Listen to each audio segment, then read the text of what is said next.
Assalamualaikum warahmatullahi wabarakatuh. Salam guru penggerak. Saya Neng Kusnainti, calon guru penggerak angkatan 6 dari SD Negeri 1 Kemujan, Kabupaten Kebumen, Provinsi Jawa Tengah. Pada kesempatan ini, saya akan menyampaikan tugas 1.2.A.8 koneksi antar materi modul 1.1 dan modul 1.2. Setelah saya mempelajari modul 1.1 dan modul 1.2, saya akan menyajikan dengan refleksi model 4F, yaitu fact atau peristiwa, feeling atau perasaan, findings atau pembelajaran, dan future atau penerapan. Dimulai dari peristiwa, momen yang paling penting dan mencerahkan bagi saya adalah 1. Mempelajari modul 1.1 tentang filosofi pemikiran Ki Hajar Dewantara sebagai acuan pendidik, dan modul 1.2 tentang nilai dan peran guru penggerak. Yang kedua, memahami filosofis pemikiran Ki Hajar Dewantara, di mana seorang guru bertindak sebagai among yang bertugas menuntun murid, dan pernyataan beliau mengenai menghamba pada anak. Yang ketiga, menganalisis masing-masing nilai dan peran guru penggerak yang berkaitan dengan filosofi Ki Hajar Dewantara. Kemudian, selama saya mempelajari modul 1.1 dan modul 1.2, momen yang paling menantang bagi saya adalah pada saat saya melakukan aksi nyata atau penerapan dari filosofis pemikiran Ki Hajar Dewantara, serta dalam mengerjakan setiap tugas dengan batas waktu yang sudah ditentukan, terutama untuk mengerjakan tugas kolaborasi dan mengerjakan LMS, serta melakukan diskusi dengan kelompok lain.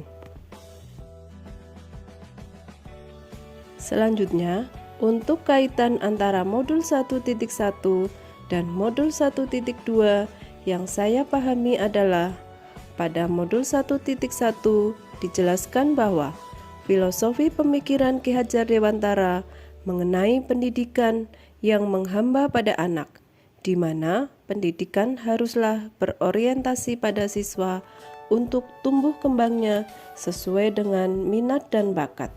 Sesuai dengan pemahaman saya, hal tersebut sangat berkaitan dengan nilai dan peran guru penggerak, yaitu berpihak pada murid, yang tertera dalam modul 1.1 dan menjadi pemimpin pembelajaran pada modul 1.2. Refleksi yang kedua adalah feelings atau perasaan. Saat momen itu terjadi, saya merasa seperti bagaikan seorang murid yang masih perlu banyak belajar dari murid ataupun dari teman sejawat. Saya perlu belajar tentang nilai dan peran sebagai seorang pendidik. Saya merasa sangat banyak perlu dibenahi dalam diri saya, baik dalam berkolaborasi maupun cara mengajar pada murid saya. Saya harus belajar secara sadar, bukan karena paksaan dari orang lain. Saya merasa tergugah untuk mengimplementasi ilmu dari setiap materi, serta termotivasi untuk mempraktikkan dan berbagi.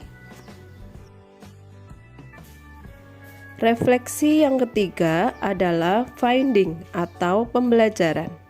Sebelum momen tersebut terjadi, saya berpikir bahwa saya adalah seorang guru biasa yang memiliki orientasi bahwa guru adalah satu-satunya sumber belajar murid, dan pembelajaran yang baik adalah murid yang duduk dengan rapi, diam, dan mendengarkan dengan baik. Saya selalu mengedepankan penilaian ranah kognitif karena adanya materi pembelajaran yang harus selesai sesuai target dan sesuai dengan KKM yang telah ditentukan oleh satuan pendidikan. Saya juga jarang melakukan refleksi baik terhadap diri saya maupun pada pembelajaran saya. Di samping itu, saya juga jarang berkolaborasi dengan teman sejawat. Nah, sekarang saya berpikir bahwa saya harus mampu menjadi pemimpin pembelajaran yang berpihak pada murid dengan selalu berinovasi agar pembelajaran menjadi lebih menyenangkan dan lebih bermakna. Mewujudkan kepemimpinan murid, menjadi coach bagi guru lain, mendorong kolaborasi, dan menggerakkan komunitas praktisi. Refleksi yang terakhir adalah future atau penerapan. Dalam menerapkan ilmu yang saya peroleh dari modul 1.1 dan modul 1.2, rencana pengembangan diri yang akan saya lakukan mulai dari sekarang adalah menerapkan nilai-nilai dan peran guru penggerak yang sesuai dengan filosofis Ki Hajar Dewantara. Antara lain, yang pertama, berpihak pada murid. Sebagai pendidik, saya bersikap among atau menuntun agar murid saya dapat mencapai keselamatan dan kebahagiaan sesuai dengan apa yang dicita-citakan. Yang kedua, saya lebih berinovatif, yang tertantang menciptakan hal-hal baru, baik itu metode ataupun media pembelajaran yang sesuai dengan kebutuhan siswa. Saya juga harus berani berkarya. Selanjutnya, reflektif, dengan selalu berpikir terbuka dan bertanya pada diri sendiri akan kelemahan dan kelebihan saya agar mampu memperbaiki ekosistem pendidikan. Yang keempat adalah mandiri, di mana saya memiliki inisiatif untuk bergerak dan memiliki motivasi diri. Dan yang terakhir adalah kolaboratif. Saya akan selalu bekerja sama dalam komunitas praktisi. Saya juga mengikuti pelatihan-pelatihan untuk meningkatkan kompetensi saya sebagai seorang pendidik. Demikian paparan yang dapat saya sampaikan. Terima kasih. Salam dan bahagia. Wassalamualaikum warahmatullahi wabarakatuh. Guru bergerak Indonesia maju.